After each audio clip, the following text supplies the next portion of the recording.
satu album dangdut terbaru bareng bersama Indah, dirilis bareng bersama Sekar Musik. Hoa ho sak dua sele spesial kagem Pak Depalek sebagai dapur. Ini sebagai aktivitas dulu. Suasana yuk banget.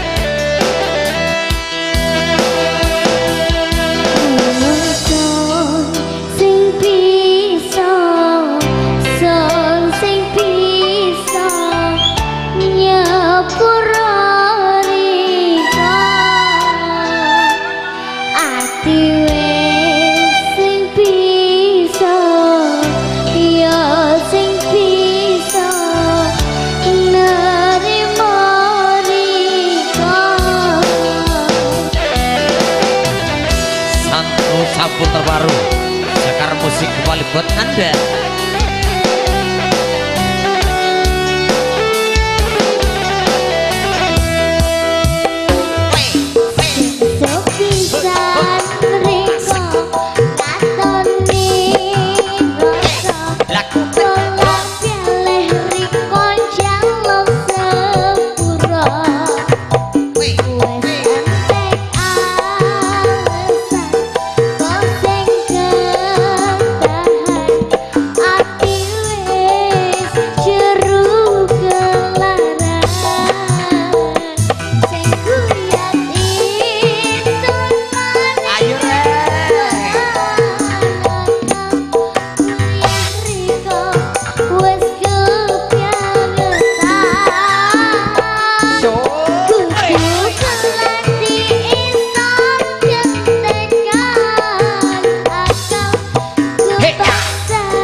aku nak ndek anak sakmene iki tenan wis ora tak sekolahke ge nyanyi terus golek duit.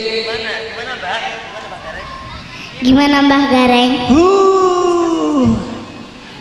Pokoknya wis nduk tenan nduk, wis mantep pokoknya penak suaramu timbang penyanyi sing gede-gede enak kowe nduk tenang enak sing gede-gede iki kok wis